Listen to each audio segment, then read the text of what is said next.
What's up, guys? Derek, moreplates.com. One thing I want to talk about today is Trenbolone abuse in bodybuilding. So, one thing I commonly see in the community is talking about human approved compounds and things that are tried and true in the community and things that are reliable and safe. And oftentimes, Tren is referred to as a tried and true compound. It's not seen as safe at all, but it's seen as a staple in a bodybuilder's regimen. And over the years, I'm shocked at how heavily this drug has been abused, but that's besides the point. The dosage in particular that I see guys like my size or guys, like hovering around 200 pounds using, it's just nonsensical. Like if you actually look at Finaplix-H, which are the original pellets of Trenbolone that they use for cattle, the dosage given to a giant cow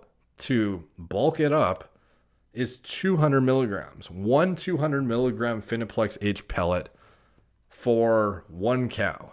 Now you have guys who obviously are humans, not cows, and using 400 to 600 milligrams per week on like their first cycle. And it's just complete nonsense. And this drug it's never been tested on humans. The data on animal models is not promising in terms of its side effect profile whatsoever. There are far safer alternatives should you go the performance enhancement route that would yield formidable muscle gain. Sure, you're not going to get the same recomposition, benefits pre-contest and stuff like that.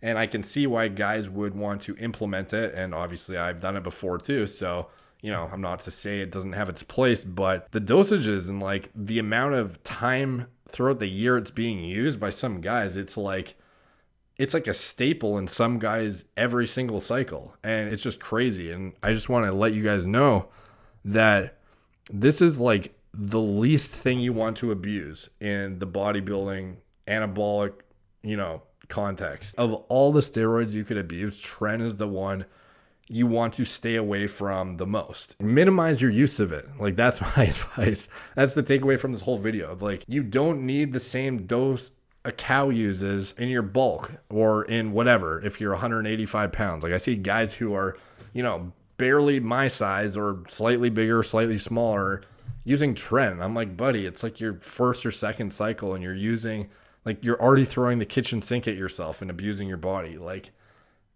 at least look at bioidentical hormones and things that you can actually predict with great accuracy what the side effect profile is going to be and has clinical data on humans, not to mention your body actually understands what it is. And then you're using some drug for cows at dosages higher than the cows use. Like you're not a cow and you have no idea what this drug is going to do. Like there's tons of it's not a coincidence that guys get like mental instability issues on Tren versus most of the other drugs. Obviously, aggression comes with any kind of anabolics. If you have an aggressive personality, it's going to exacerbate it. But Tren in particular, it makes guys go a little loopy. And I'm sure you know what I'm talking about here.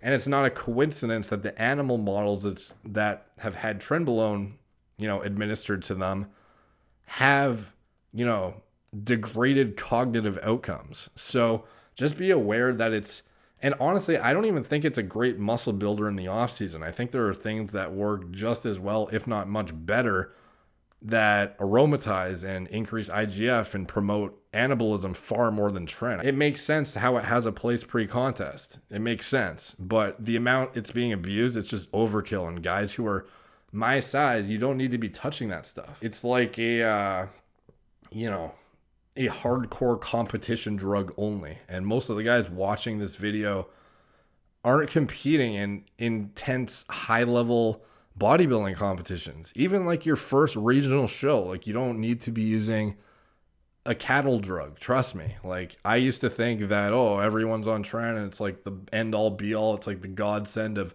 bodybuilding, and it's really not. Like honestly, like it's, produces great physiques, but so do other drugs and things that are far safer. And I would just advise you guys be very cautious about your use of it and ideally minimize how much you're using it. Because I see, guys reporting their cycles on YouTube and talking about this and talking about that. And they're talking about using Tren when they're like 190 pounds on stage. And it's like, dude, you could have got away with much less than you used and still looked exactly the same. Like my first cycle was 500 mgs a test, and I regret it. That was way too much. I could have used half of that and still made significant progress at that time. Like my physique at the time did not require that much gear whatsoever. And it still doesn't now, to be honest. And would I be looking at, if I was trying to blast gear still, would I even look at Tren? No, if I wasn't stepping on stage, I wouldn't. So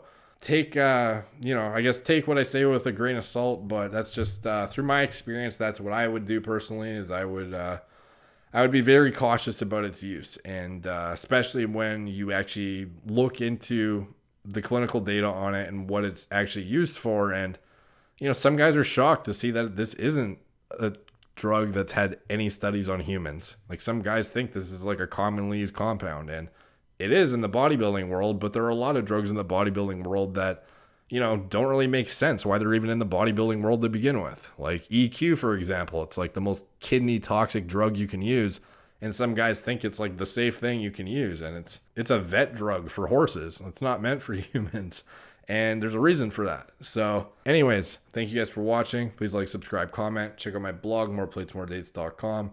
Hit the notification bell. You have to if you want to see when I post, apparently. Check me out on Instagram at moreplates_moredates. Talk to you guys soon.